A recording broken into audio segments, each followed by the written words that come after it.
안녕하세요. 오늘도 사연살롱을 찾아주셔서 감사합니다. 40대 초반 여자입니다. 저는 지금 10살 된 아들을 혼자 키우고 있어요. 저는 부모님이 이혼을 하셔서 한부모 밑에서 자란 터라 제 아이한테만큼은 그런 상처를 주고 싶지 않았는데 사는 게 누구 말처럼 마음처럼 되지는 않는 것 같네요. 제 나이 15살에 부모님이 이혼을 하셔서 아빠의 손에서 자랐어요. 당시 이혼 사유에 대해서는 잘 알지 못했는데요. 나중에 할머니를 통해 진짜인지 가짜인지 모르지만 엄마가 아빠의 재산에 눈이 멀어 흥청망청 쓰다가 사기꾼에게 단단히 코가 꿰어서 그걸 해결하는 조건으로 이혼을 했다는 소리를 듣게 되었어요. 아빠는 성격이 무뚝뚝하고 늘 회사 일로 바쁘셨기 때문에 어쩌면 엄마는 외로움을 견디기 힘드셨는지도 몰라요. 그렇다고 엄마가 한 행동들이 용서받을 수 있는 행동은 아니기에 그 영향으로 저는 철저하게 혼자가 될 수밖에 없었어요. 그래서 저는 사춘기지만 사춘기 행동을 받아줄 부모가 없었고 어쩌다 아빠와 둘이 집에 있을 때면 그 자체가 너무 어색하고 불편해서 제가 먼저 자리를 뜨게 되는 일이 비일비재했어요. 그런 아빠였지만 저도 아빠에게 감사한 점도 있었죠.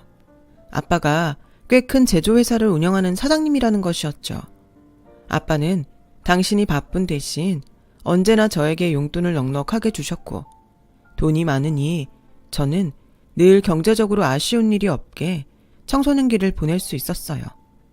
그런데요, 아빠와 단 둘이 살면서 가장 듣기 싫은 말이 하나 생겼었어요. 그건 바로 엄마 없는 애는 티가 난다는 말이었어요. 그래서 엄마 없는 티를 내지 않으려 제가 가진 돈으로 그걸 커버하려고 했고 저희 예상과 달리 친구들은 제가 아닌 저의 돈을 쓰기 위해 저를 이용하려고 들면서 혼자 상처받는 일이 많았어요. 그러면서 알게 됐죠. 제가 저의 약점을 감추려고 하면 할수록 그것이 더욱 도드라져 보인다는 것을요. 집에 돈이 많아도 어느 순간부터 그걸 오히려 티내지 않는 사람이 되었어요. 가장 친한 친구 몇 명 외에는 저희 집이 경제적으로 아주 넉넉하다는 것을 알지 못했고 나중에 저와 연애를 하게 된 남편조차도 이 사실을 알지 못했어요. 남편은 저희 아빠와 다르게 말이 많고 또 사람의 기분을 잘 헤아릴 줄 아는 다정다감한 사람이었죠. 이 사람이 오로지 저 하나만을 보고 저를 좋아해 주길 바랬기에 결혼 이야기가 오고 갈 때까지도 경제적인 것들을 모두 오픈하지 않았어요. 남편이 저희 엄마나 친구들처럼 돈 때문에 변하는 것을 정말이지 보고 싶지 않았거든요. 그래서인지 남편은 당연하게 제가 그리 넉넉하지 못한 집에서 자랐다고 생각했고 그에 반해 건물도 하나 있고 그 건물에서 나오는 월세로 생활하는 자기 부모님이 저희 아빠에 비해 훨씬 능력이 좋다고 생각했었나 봐요. 저는 그걸 결혼 전까지 별로 대수롭지 않게 여겼어요. 말을 안 했을 뿐이지 돈이라면 저희 집도 꿀리지 않게 많았으니까요. 그런데요, 뜻하지 않았던 문제가 생겼어요. 바로 저희 부녀가 너무 검소하다는 것이었어요. 아빠는 회사 사장님이시지만 10년도 넘은 양복을 아직도 수선해서 입으세요. 제가 뭐 살가운 딸도 아니고 아빠의 옷까지 챙기지는 않아서 아빠는 상견례장에 당연히 그런 양복 중 하나를 입고 오셨더라고요. 저 역시 단정하게만 보이면 된다는 생각에 마냥 단정하게만 입고 상견례장에 갔는데 저희 부녀의 모습을 본 시어머니는 무례라는 것도 인지하지 못한 채 다 들리는 혼잣말을 하시는데 지금 생각하면 그때가 어쩌면 이 결혼을 멈출 수 있었던 마지막 기회가 아니었나 생각이 드네요. 아휴, 누가 부녀지간 아니랄까봐 이런 자리에 나오면서 어떻게 이러고 나와? 엄마, 다 들려요. 내가 뭐 없는 소리 했어? 그래서 엄마가 결혼은 좀 두루두루 보고 하는 거라고 했지? 너는 애가 너무 순진해서 문제야. 저는 그 말을 다 듣고 속으로 당황하긴 했지만 워낙 긴장을 하고 있던 탓이었는지 문제를 삼을 생각을 하지 못했습니다. 저희 아빠 역시 아무렇지 않다는 듯 앉아 계셔서 상견례 자리는 그냥 그렇게 시작하게 되었어요. 과정이 어찌되었건 이렇게 만나뵙게 되어서 반갑습니다. 식당 예약을 제가 했는데 음식이 입에 맞으실까 모르겠어요. 저희 아들이 워낙에 부족함 없이 자라서 할 줄 아는 게 별로 없지만 아무쪼록 사위로 좋게 봐주세요. 아, 네. 저희 아빠는 시어머니의 고상한 말에 아주 간단히 단답형으로 대답하셨어요. 원래 그런 사람이라 저는 놀랄 것도 없었지만 시어머니와 남편은 많이 당황한 눈치였고, 그런 와중에도 시어머니는 고상함을 잃지 않고 이야기를 계속 이어나가셨는데, 저희 남편이라도 같이 나왔으면 사돈어른께서 조금 편하셨을 텐데 하필 급한 일이 생겨서 이렇게 저만 나오게 됐네요. 오늘 식사 맛있게 하시고 아이들 결혼에 대해서 생각하신 거 있으시면 편하게 말씀 주세요. 저는 편합니다. 그리고 저는 뭐든 괜찮습니다. 아이들이 원하면 원하는 대로 해줄 생각입니다. 아, 네. 순간 저는 봤어요. 잠깐이었지만 시어머니의 표정이 싸늘하게 굳었고, 저는 그게 저희 결혼 생활에 어떤 영향을 끼칠지도 모른다는 생각이 들었어요. 그래서 솔직히 아빠가 야속했고 조금은 원망도 했어요. 어른이 되고 나서 엄마처럼 이혼할 바에는 결혼하지 않겠다고 줄곧 생각한 저였는데, 우연히 남편을 만나고 또 남편의 사랑과 관심을 받으면서 누구보다 남편과 결혼을 하고 싶은 사람이 저였거든요.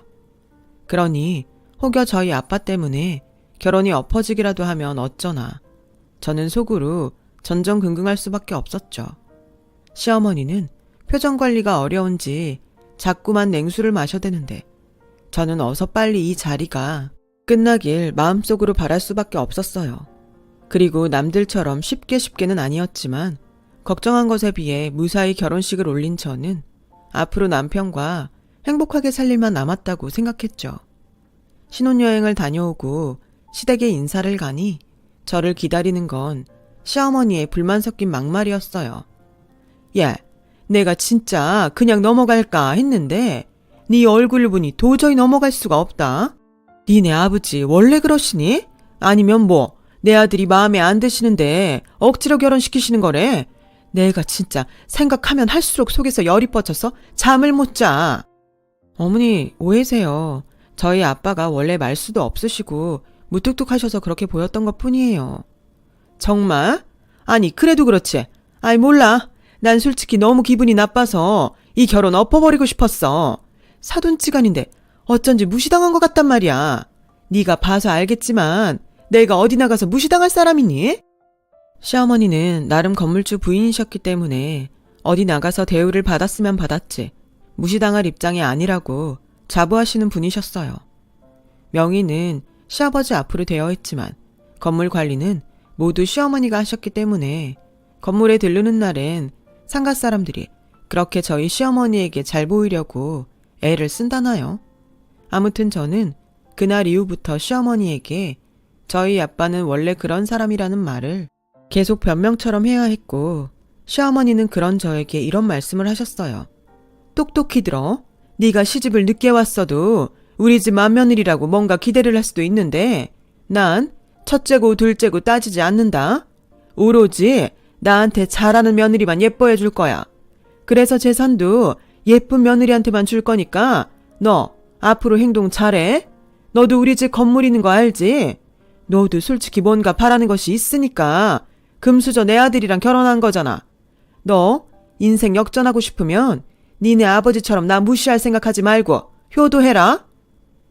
결혼 전 남편의 부모님이 건물이 있다는 건 알았지만 남편이 금수저라 무언가 바라고 결혼을 한 건 맹세코 아니었는데, 시어머니는 당신의 재산을 앞세워 저에게 효도를 강요하셨어요.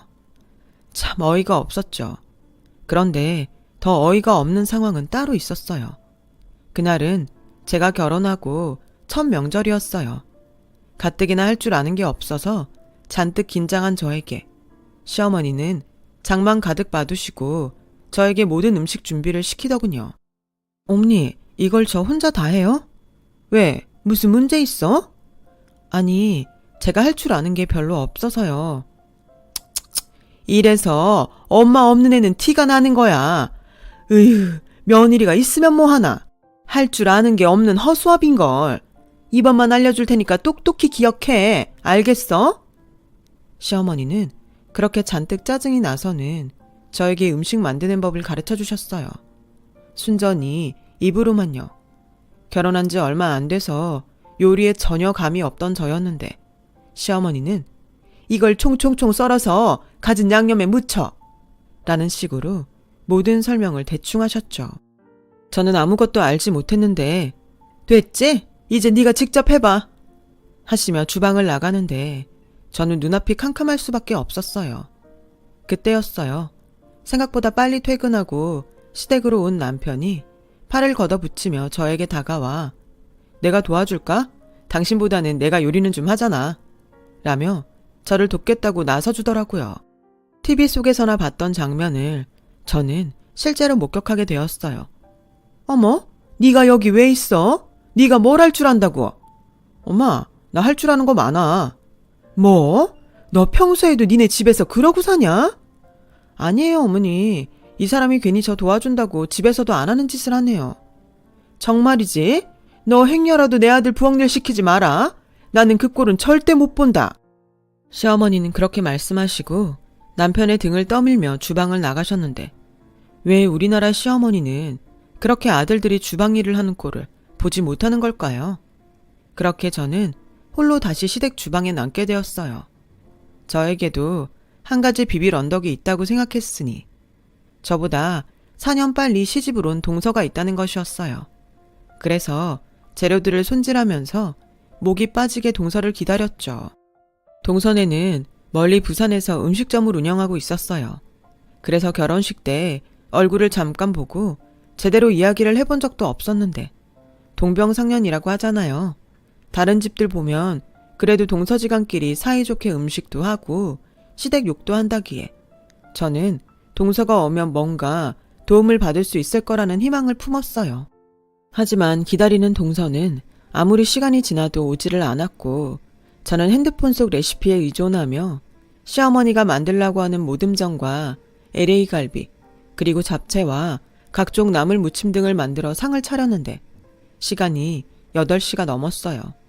당연히 시어머니는 밥이 왜 이리 늦냐며 저에게 짜증을 내셨고 시아버지는 배고픔을 참다 못해 이것저것 군것질을 하셔서 입맛이 없다고 하시는데 그때는 정말 제가 죄인이라도 된 것 같은 기분이더라고요. 그때였어요. 제가 죄인의 기분을 느낄 때 초인종 소리가 들렸고 양손에 과일과 명절 선물 세트를 사들고 동서네가 모습을 보였어요. 그리고는 어머님, 아버님, 저희 왔어요. 저희가 많이 늦었죠. 죄송해요. 가게 정리하고 출발했더니 시간이 이렇네요. 형님, 늦어서 죄송해요. 혼자 음식하느라 고생하셨겠어요. 아니야, 혼자는 무슨. 나랑 같이 했지. 그리고 너는 놀다 온 것도 아니고 돈 벌다가 늦은 건데 괜찮아. 요즘도 가게가 그렇게 잘 돼? 말도 마세요. 요즘 무슨 바람이 불었는지 사람들이 장난 아니에요. 그리고 어머님, 아버님 용돈이요. 어머, 뭘 이런 걸. 이런 거 하려고 돈 버는 거잖아요. 이번에 장사가 잘 돼서 용돈 좀 넉넉히 넣었어요. 아, 식사 중이셨어요? 시간이 많이 늦었네요. 말도 마라. 이게 음식인지 뭔지. 네 형님은 손이 아주 똥손이야, 똥손. 제가 빨리 와서 같이 해야 했는데 제가 부산에서 별명이 장금이거든요. 다음 명절엔 제가 빨리 와서 형님 음식 좀 가르쳐드려야겠다. 그래요. 먼 길 오느라 힘들 텐데 동서랑 도련님은 식사하셨어요? 저희는 휴게실에서 대충 먹었어요. 당연히 이 시간이면 다 드셨을 것 같아서. 저희는 괜찮아요. 아니, 왜 휴게실에서 밥을 먹어? 에휴, 뭐라도 제대로 된 음식이 있어야 집에 와서 밥을 먹으라는 소리를 하지. 이러다 우리 큰아들은 굶고 살겠어. 아니야, 나 밥 잘 먹고 다니거든. 괜히 엄마는 이 사람 기죽이고 그래요. 맞아요, 어머님. 형님은 새색시잖아요. 그러지 마시고 식사 다 하셨으면 저랑 과일 먹고 놀아요. 이번에 김포에 있는 건물 시세가 많이 올랐다면서요? 너도 알고 있었니? 그래, 이번에 거의 3배가 올랐잖아. 내가 인생 말년엔 팔자가 확 필 모양이야. 시어머니는 동서가 오자 얼굴 가득 환한 웃음꽃을 피우고 거실로 가셨어요. 음식이 입에 맞지 않았을 수도 있지만 남은 음식량이 어마어마하다 보니 이걸 또 저 혼자 치워야 하나 하는 생각에 저도 짜증이 나더라고요. 남편은 제 눈치를 보긴 했지만 시아버지와 자기 동생에게 붙들려 고스톱판에 껴있고 하하호호 시어머니와 동서는 큰 소리로 수다를 떠는데 저 혼자 주방에서 이게 뭔가 하는 기분이 들었어요. 그리고 힘들게 설거지와 주방 정리를 다 끝내니 마치 기다렸다는 듯 동서는 저에게 이렇게 말했어요. 형님, 커피 좀 부탁드릴게요. 자기도 마실 거지? 2잔이요. 마치 가게에서 커피를 주문하는 것처럼 동서는 해맑게 저에게 커피를 주문을 하는 게 아니겠어요? 당연히 마음 같아서는 네가 먹고 싶은 거니 네가 타서 먹으라고 말하고 싶었는데 결혼한 지 얼마 되지도 않았는데 벌써 동서와 나쁘게 지내고 싶지는 않아 가스불에 주전자를 올렸어요.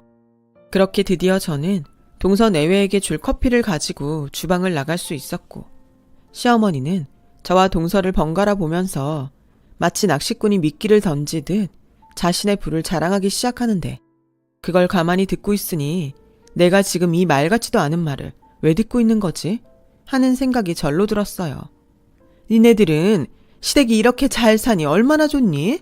내가 시집 왔을 때는 이 집구석에 아무것도 없어서 앞으로 어떻게 사나 참 막막했는데 이렇게 내 덕에 건물도 사고 건물값이 계속 오르고 있으니 얼마나 신이 나. 안 그러니? 이게 다 너네 몫이 될 텐데 니네 이 재산 받고 싶으면 우리한테 잘해야 한다. 벌써 그 비슷한 소리를 몇 번을 하는 건지 응당 자식이라면 돈이 없어도 부모에게 잘할 텐데 시어머니는 계속 자신에게 돈이 있으니 그 돈을 물려받고 싶으면 당신 내외한테 잘해야 한다고 강조하고 또 강조하셨어요. 그런데요, 그런 시어머니보다 더 심각한 사람은 따로 있었죠. 그게 바로 동서더라고요. 어머니, 저는 그 건물 아니어도 어머님 아버님한테 잘할 거예요. 여태 보시고도 모르시겠어요? 저는 그냥 하는 소리가 아니라 진짜로 어머님 아버님을 저희 엄마 아빠라고 생각해요. 어쩜 너는 그렇게 말을 예쁘게 잘하니? 아휴, 네가 우리 집 근처에 살았어야 했는데 하나도 쓸모없는 게 근처에 있고 너처럼 예쁜 것이 그 멀리 있다니 내가 아주 서운해. 너 이참에 우리 건물에 니네 가게 분점 낼래? 여보, 우리 건물 1층에 얘네들 가게짜리 있지 않아요? 있기야 있지. 사람들이 나가려고 하질 않아서 문제지. 그건 그래요.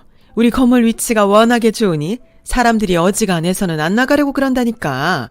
그래도 내가 봐서 둘째 니네 분점짜리 만들어 볼게. 니네 여기서도 장사하면 좋잖아. 어머, 그럼 저희야 너무 좋죠. 제가 만약 여기에 분점 내면 진짜 잘할게요. 아, 형님, 아까 제가 과일 사왔는데 그것 좀 깎아오실래요?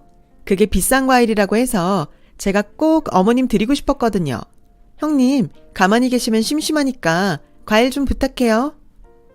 때리는 시어머니보다 말리는 시누이가 더 밉다더니 동서는 연신 시어머니에게 잘 보이려 그렇게 알랑방귀를 끼면서 계속 저에게 이것저것을 시켰어요.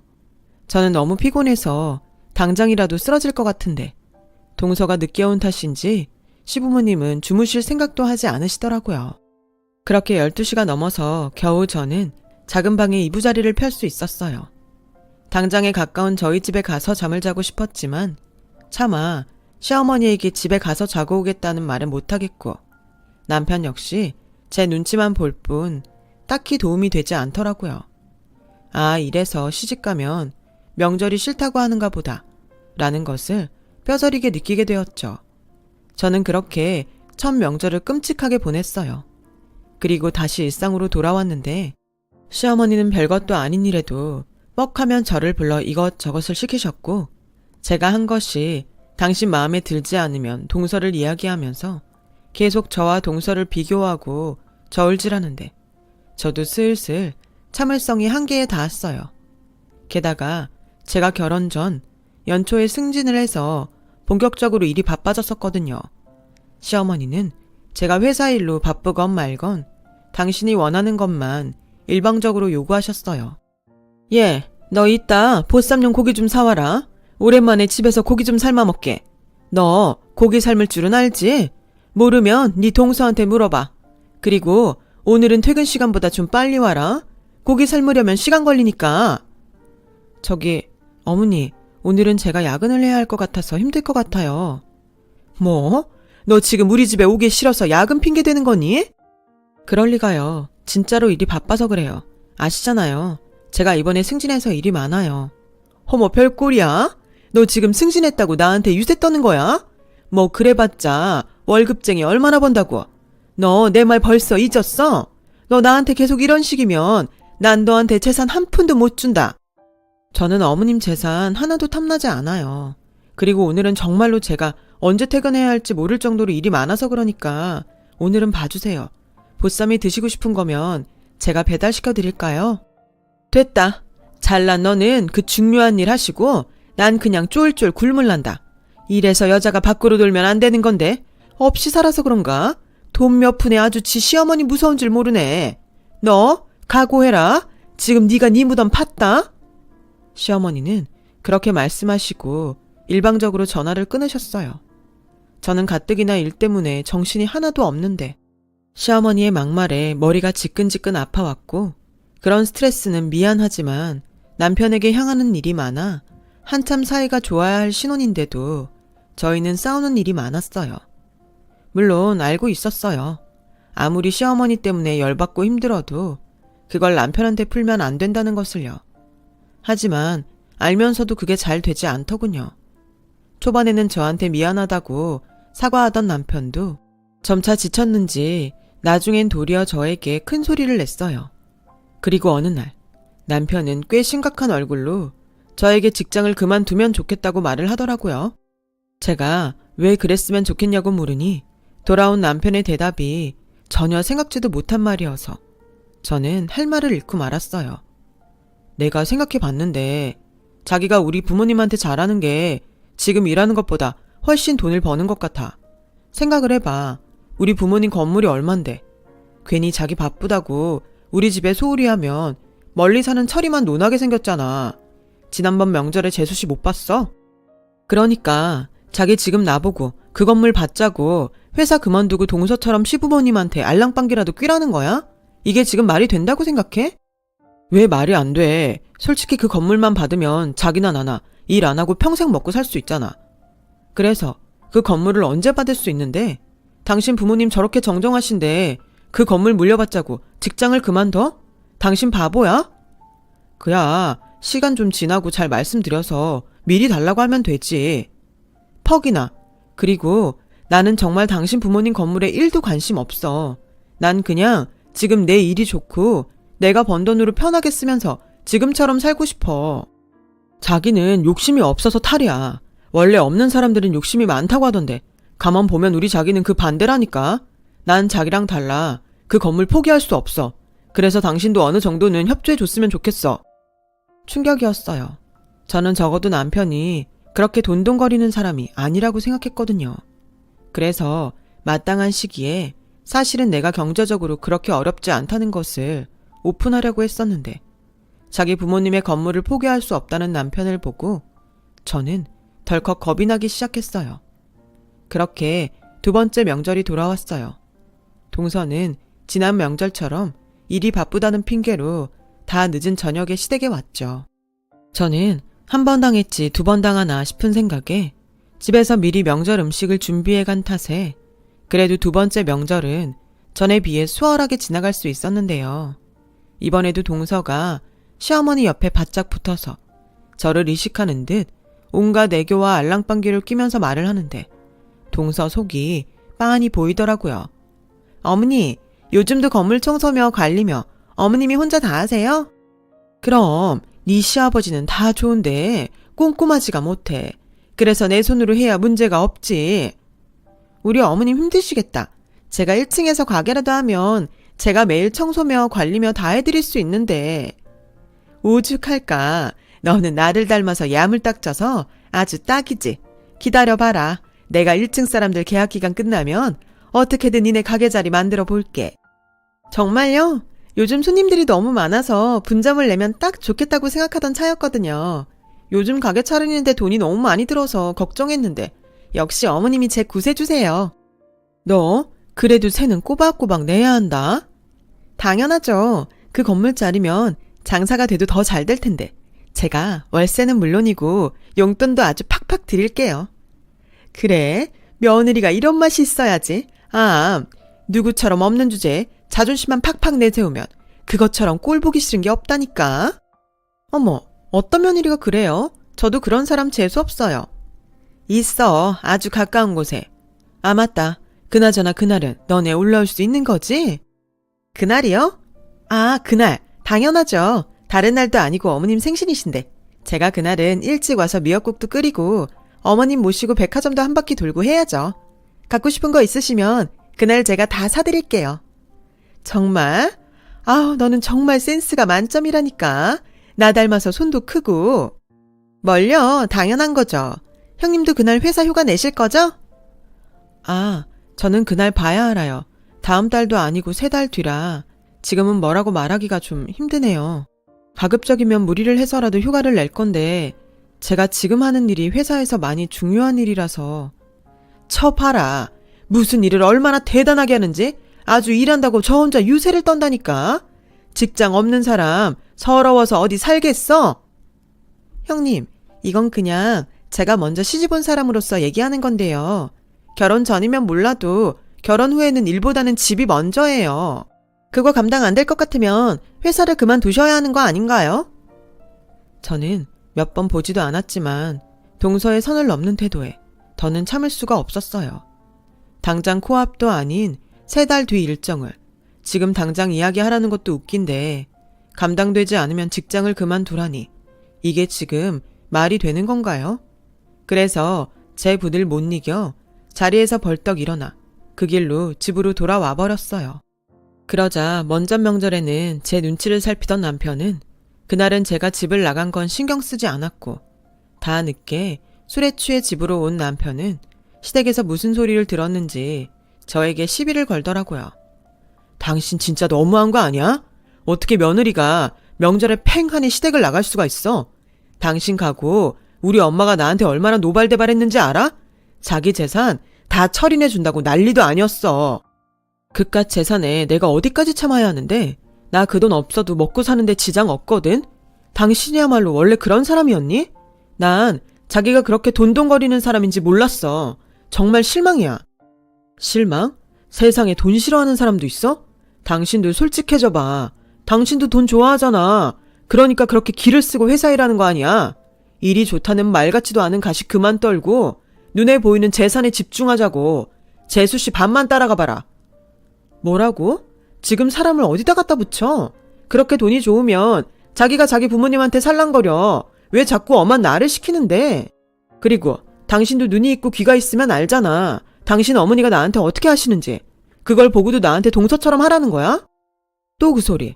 나도 자식이야. 당신이 자꾸 우리 엄마 나쁘게 말하면 나도 장인어른 나쁘게 말할 수밖에 없어. 난 뭐 장인어른한테 불만 없는 줄 알아? 뭐라고? 우리 아빠가 살가운 사람은 아니지만 당신한테 무례하게 한 적 있어? 난 100번 1000번 무례하게 하셔도 괜찮아. 근데 나도 솔직히 처가 덕보고 싶지 않겠니? 물론 내가 당신 아무 조건 없이 사랑해서 결혼한 건 맞지만 당신 집 정말 내가 생각한 것보다 너무 없잖아. 정말 어이가 없었어요. 물론 남편의 말에 이해는 갔어요. 저희 아빠가 혼자 사시는데 큰 집이 뭐가 필요하냐며 원룸에서 지내시거든요. 제가 생각해도 보이는 것만 봐서는 저희 아빠가 회사 사장님이라는 것을 믿을 수 없을 것 같긴 해요. 하지만 그렇다고 불만이라니. 저는 그제야 제가 믿었던 남편이 영 다른 사람이라는 것을 깨달았고 깨달음과 동시에 마음이 식어버리는데 무슨 하늘의 장난인지 제가 임신을 했더라고요. 하지만 부부 사이가 별로 좋지 않아서인지 남편은 제가 임신을 했다는 사실에도 별로 기뻐하지 않더라고요. 시어머니는 행여 자기한테 아이 맡길 생각은 처음부터 하지 말라고 하는데 앞으로 제가 이 집에서 평범한 행복을 누리며 살 길은 없어 보이더라고요. 그래도 아이를 생각해서 저는 이혼은 생각하지 않기로 했어요. 한부모 손에 자란 아이가 어떤 외로움을 느끼는지 너무나 잘 아는 저였으니까요. 그렇게 불편한 시간은 흘러 시어머니의 생신날이 되었어요. 저는 미리부터 휴가를 쓰려고 했지만 입덧으로 힘든 시간을 보내고 있었기에 일이 많이 지체되어 있었죠. 설상가상으로 거래처들하고도 미팅 날짜가 맞지 않아 저는 어쩔 수 없이 휴가를 쓰지 못하고 일을 하고 뒤늦게 시댁으로 향했는데 제가 집 안으로 들어가자 시어머니는 싸늘한 눈빛으로 저를 쏘아봤고 생일상을 차린 동서는 희죽거리며 저에게 얄밉게 말을 하는데 저는 우선 시어머님의 생신이니 참자고 가슴으로 참을 인을 새기고 또 새겼어요. 어머, 형님 오셨네요. 저는 안 오시는 줄 알았어요. 그러게, 나도 네가 내 생일 잊어버린 줄 알았다. 죄송해요. 최대한 빨리 오려고 했는데. 또 그 대단한 일 때문이겠지. 가만 보면 니네 아버지도 그렇고 너도 그렇고 사람을 배려할 줄 몰라. 네 동서를 봐라. 오늘 아침 일찍 와서 이 많은 음식 다 준비하고 나랑 백화점에도 가고 여자가 이런 맛이 있어야지. 어머님, 그만하세요. 형님이 뭐 놀다 왔나요? 그나저나 케이크 사러 간 이 사람은 왜 여태 오지 않지? 천천히 와도 되지 뭐. 네 아버지랑 같이 갔잖아. 부자가 이런저런 얘기 나누느라 늦는가 보다. 그나저나 석이는 언제 온다니?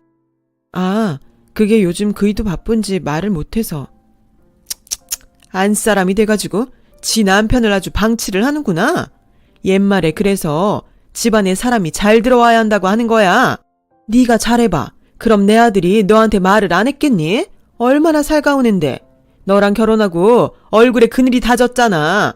너 계속 이딴 식으로 하면 나 그냥 내 재산 다 둘째한테 줄 거니까 너 그런 줄 알아. 너는 그 잘난 직장에서 버는 돈으로 아등바등 살면 되지. 안 그러냐? 저는 저를 대놓고 무시하는 시어머니와 옆에서 시어머니 말에 웃고 있는 동서를 보고는 더는 참을 수가 없었어요. 제가 여기서 참으면 앞으로도 계속 참고 살아야 할 텐데 태어날 아이한테 그 모습은 보이고 싶지 않더라고요. 그래서 저는 시어머니에게 잊지 못할 선물을 해드리자고 결심했어요. 어머니, 전에도 말씀드렸지만 저는 어머님 아버님 재산에 전혀 욕심이 없어요. 그래? 꼴에 자존심은 있다는 거지? 아니요. 자존심도 자존심이지만 제가 돈이 아쉽지 않거든요. 실례지만 어머님이 말씀하시는 재산이 얼마인가요? 뭐? 얘 하는 소리 좀 봐. 시어머니는 저의 말에 꽤나 당황한 얼굴을 하셨어요. 하지만 동서는 자기도 궁금한지 시어머니의 대답에 집중하고 있었고 때마침 케이크를 사러 나갔다던 시아버지와 도련님 그리고 저와 계속 냉전 중인 남편이 집으로 오면서 파는 커질 대로 커져버렸어요. 여보, 얘가 우리 재산이 얼마냐고 묻네요. 나 참 기가 막혀서. 우리 한 20억 되죠? 아, 20억이요? 잠시만요. 저는 그냥 차분한 모습으로 모바일 뱅킹에서 저의 계좌를 열었어요. 그리고 계좌에 찍힌 금액을 시어머니에게 보여드렸는데요. 시어머니는 한참을 금액을 세시더니 곧 얼굴이 새파랗게 질려서 저를 쳐다보며 믿기 어렵다는 듯 말씀을 꺼내셨어요. 이게 지금 얼마니? 무슨 돈이 이렇게 많아? 이게 그러니까 30억이 넘는 거지? 어머 형님, 무슨 현금이 이렇게나 많으세요? 현금뿐인가요? 요 앞 큰 사거리의 코너 건물 아시죠? 그거 제 건물이에요. 저희 아빠를 어떻게 보셨는지 모르지만 제조회사 운영하는 사장님이세요. 사업한다고 말씀드렸잖아요. 상견례 뒤론 뭐 달리 물어보지 않으셔서 말하지 않았죠. 할아버지 때부터 꾸준히 성장하는 회사고요. 재산 하시는데 재산 물려주신다고요? 그럼 제가 아빠한테 받을 재산은 얼마나 될 것 같으세요? 그 재산을 받으려고 아빠가 돌아가시길 바라면서 한심한 삶을 살아야 되나요? 뭐라고? 아니, 하고 다니시는 행색이 사장님으로는 보이지 않으시던데? 너는 니네 아버지가 사장님이면 사장님이라고 말을 했어야지. 그리고 석이 너는 왜 여태 우리한테 아무 말도 안 했어? 그게 나도 몰랐어. 그냥 작은 사업이 어려우신 줄 알았지. 어머 형님, 가족인데 이렇게 꽁꽁 숨기실 수 있어요? 형님이야말로 딴 마음 있으셨던 거 아니에요? 저는 저희 아빠 사장이라고 분명 말했고요. 딴 마음? 오히려 이렇게 딴 마음 가지실 것 같아서 일부러 말 안 한 거예요. 돈이요. 중요하죠. 근데 저는요, 돈보다 사람이 더 중요하다고 생각해요. 근데 어머님은 계속 저를 사람으로 보지 않으시고 그 돈에 놀아나는 물고기로 보셨죠? 저는 동서 같지 않아서 그깟 미끼 안 먹어도 되니까 동서를 주든지 말든지 알아서 하세요. 저는 더 이상 이런 없는 집에서 며느리 노릇 못하겠네요. 저 이혼할게요. 그렇게 말하고 시댁을 나왔어요. 제가 나오자 남편은 신발도 제대로 신지 않고 맨발로 나와 저를 붙들었는데 저는 그런 모습도 꼴 보기 싫더라고요.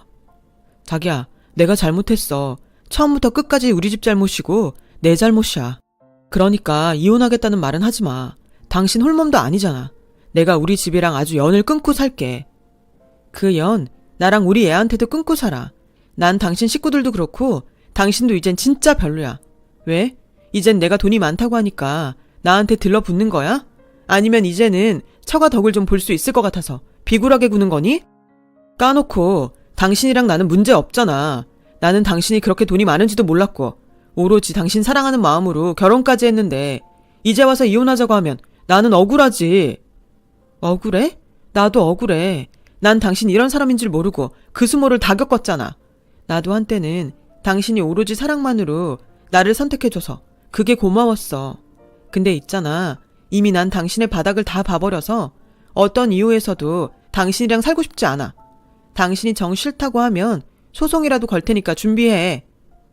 저는 그 길로 남편과 이혼을 진행했어요. 남편은 순순히 이혼할 생각이 없는지 저희 부부는 소송을 하게 되었어요. 홀몸이 아닌 저를 위해 아빠가 아는 변호사를 통해 발로 뛰시며 저의 이혼을 성사시켜 주셨어요. 한때는 자식인 저에게 관심이 전혀 없다고 생각했던 아빠였는데 아빠는 소송 때문에 알게 된 저의 결혼 생활에 남편과 시댁을 아주 끝장내겠다며 화를 내셨죠. 저는 태어나 처음으로 아빠의 그런 모습을 보면서 사실은 아빠가 저에게 관심이 없었던 것이 아니라 언제나 제가 원하는 것을 해주려고 그랬던 거라는 것을 알게 되었어요. 그렇게 1년 정도 걸려 저는 완전한 이혼을 할 수 있었어요. 시댁으로부터 정신적인 위자료도 톡톡히 받아낼 수 있었고요. 남편은 재판 결과에 승복할 수 없다며 몇 번이고 저를 찾아와 진상을 부리긴 했지만 그때마다 저희 아빠가 무섭게 저를 대신해 남편을 상대하니 남편도 더는 어쩌지 못하더라고요. 그 후 저는 아이를 키우며 싱글맘이 되었어요. 아빠는 무엇이든 말하면 해주겠다고 지금도 말씀하시는데 이혼의 책임은 저의 몫인 것 같아서 아빠의 도움은 받지 않겠다고 했어요. 사실 따지고 보면 이미 너무 많은 것을 받았고 또 아이가 크면서 돈이 결코 쉬운 것은 아니라는 것을 꼭 가르치고 싶었거든요. 그래서 저는 앞으로도 계속 성실하게 아이에게 일하는 엄마의 모습을 보여주고 싶어요. 다행히 저희 아들은 아빠가 없어도 씩씩하게 잘 크고 있습니다. 아직은 어린 나이인데도 자기가 남자라며 여자인 저를 지켜주겠다는 감동의 말도 해주는데 이런 아들이 있어서 그런지 저는 하루하루가 아주 행복하답니다. 이제 외롭지도 않고요. 인생에는 정말 정답은 없는 것 같아요. 항상 바른 생각으로 최선을 다한다면 그것이 정답으로 가는 길이 아닌가 생각하며 지금까지 제 긴 이야기를 들어주셔서 너무 감사합니다. 보람되고 행복한 하루 되세요. 여러분, 사연 댓글에 응원과 현명한 조언 부탁드려요. 좋아요와 구독은 저에게 큰 힘이 됩니다. 오늘도 좋은 일 가득하세요.